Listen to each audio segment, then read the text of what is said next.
एक गुरु का एक शिष्य आश्रम में रहने वाले दूसरे शिष्यों की तुलना में कुछ अजीब सा व्यवहार करता। वो चिड़चिड़ा सा रहता, बात बात पे आश्रम के दूसरे बच्चों पे क्रोधित हो जाता।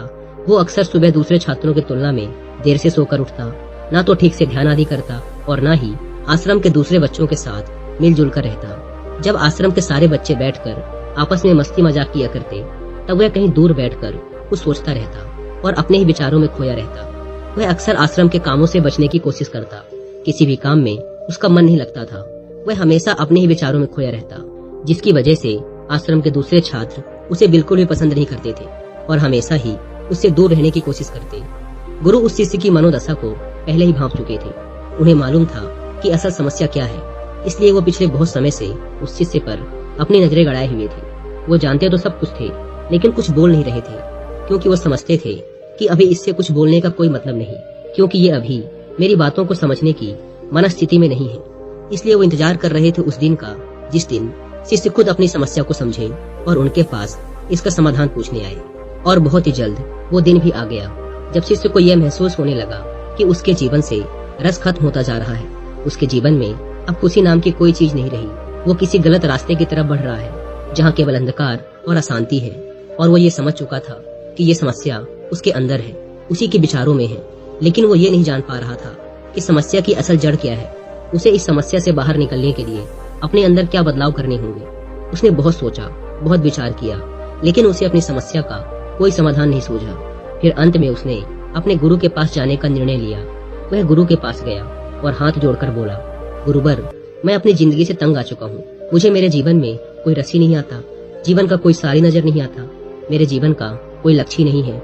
मैं जब भी खुद को देखता हूँ तो एक लक्ष्यहीन और उदास मनुष्य के रूप में खुद को पाता हूँ। गुरुवर, कृपया आप मुझे कोई रास्ता दिखाएं, कोई मार्ग दिखाएं। गुरु तो इस दिन का इंतजार ही कर रहे थे।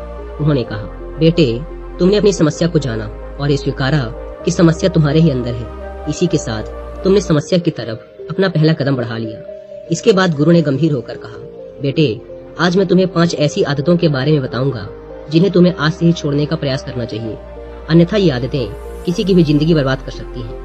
शिष्य ने कहा, बताइए गुरुजी, कौन सी वो आदतें हैं जिन्हें आज से ही छोड़ना है। गुरु ने कहा, पहली आदत जो तुम्हें छोड़नी है वो है ज्यादा सोचना।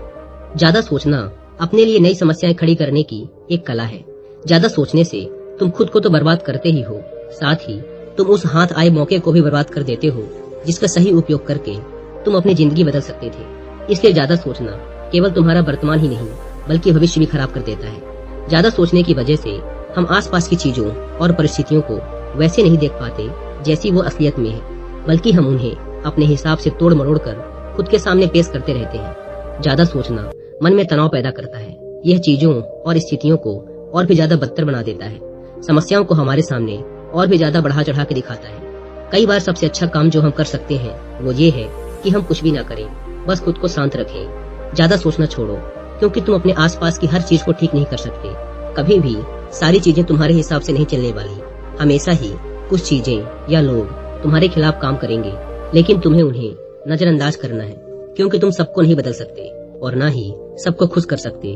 अगर तुम ऐसा करने का प्रयास करते हो तो अंत में तुम्हें दुख ही मिलने वाला है। और ज्यादा सोचना खुद के लिए दुख पैदा करने का सबसे बड़ा तरीका है। इसलिए चीजों को हल्के में लो और ज्यादा सोचना बंद करो। गुरु ने कहा, दूसरी आदत जो तुम्हें छोड़नी है वो है बदलाव का डर। बदलाव प्रकृति का नियम है, जो समय के साथ नहीं बदलता, समय उसे बर्बाद कर देता है। हमें हमेशा जीवन में आने वाले नए बदलावों के लिए तैयार रहना चाहिए। हालांकि खुद को बदलना या किसी नए बदलाव को स्वीकार करना इतना आसान नहीं होता, लेकिन बहुत से नए बदलाव और परिस्थितियों का सामना करने के बाद तुम्हें यह महसूस होना शुरू हो जाएगा कि बदलाव एक ऐसी चीज है जिसे थोड़े से प्रयास और नई सीखों के साथ आसानी से स्वीकारा जा सकता है। और ज्यादातर बदलाव अंततः हमारे लिए लाभदायक ही सिद्ध होते हैं। गुरु ने कहा, तीसरी आदत जो तुम्हें छोड़नी है वो है बीते हुए कल में जीना। यानी तुम्हें अपने अतीत में जीने की आदत छोड़नी होगी। अतीत के बारे में सोचना और अतीत में जीना दो अलग अलग चीजें हैं। कभी कभार अतीत के बारे में सोचना अच्छा होता है, क्योंकि हम अपने बीते हुए कल से बहुत कुछ सीख सकते हैं। लेकिन जब हम हर समय अपने बीते हुए दिनों की अच्छी बुरी यादों में खोए रहते हैं तो यह अतीत के बारे में सोचना नहीं बल्कि अतीत में ही जीना कहलाता है। कभी किसी ने हमारा अपमान कर दिया था या हमारे साथ कोई बुरी घटना हो गई थी और हम आज तक उसी चीज को लेकर बैठे हुए हैं, उससे बाहर नहीं आ पाए, ये सही नहीं है। या फिर कभी हमारे साथ बहुत अच्छी घटना हुई थी या फिर हम किसी बहुत अच्छे इंसान के साथ थे, उनके साथ हमारी बहुत अच्छी यादें जुड़ी हुई हैं, लेकिन हम अब भी उन पुरानी यादों के बारे में ही सोचते रहते हैं। ये ठीक नहीं है। हमें समय के साथ इन सब यादों से बाहर आ जाना चाहिए। हालांकि यह बहुत मुश्किल है, लेकिन यह हमारे लिए अच्छा है।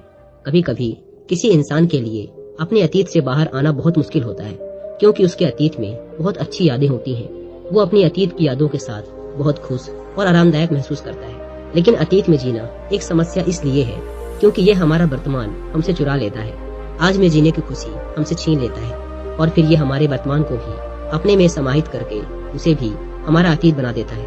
और फिर हम जिंदगी को होश पूर्वक न जीकर बस इसे सपनों में ही जीकर चले जाते हैं।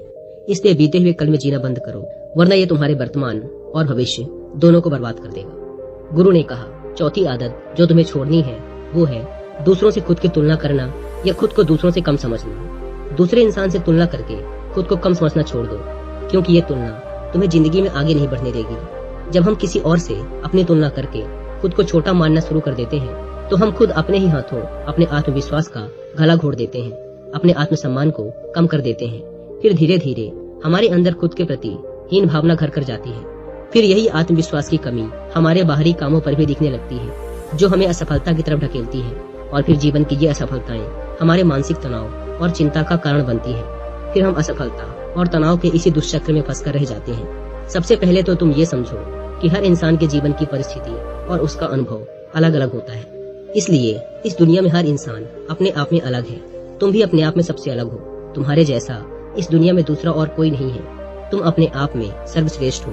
इसलिए तुम्हें इस बात पे गर्व होना चाहिए कि तुम इस पूरी दुनिया में अपने तरह के अकेले इंसान हो, सबसे अलग हो। तुम इसलिए खुद के जैसा बनने की कोशिश करो, किसी और के जैसा नहीं। खुद पर हमेशा भरोसा रखो और अपने आप पर गर्व करो। गुरु ने कहा, 5वां, हर इंसान को खुश करने का प्रयास करना बंद करो।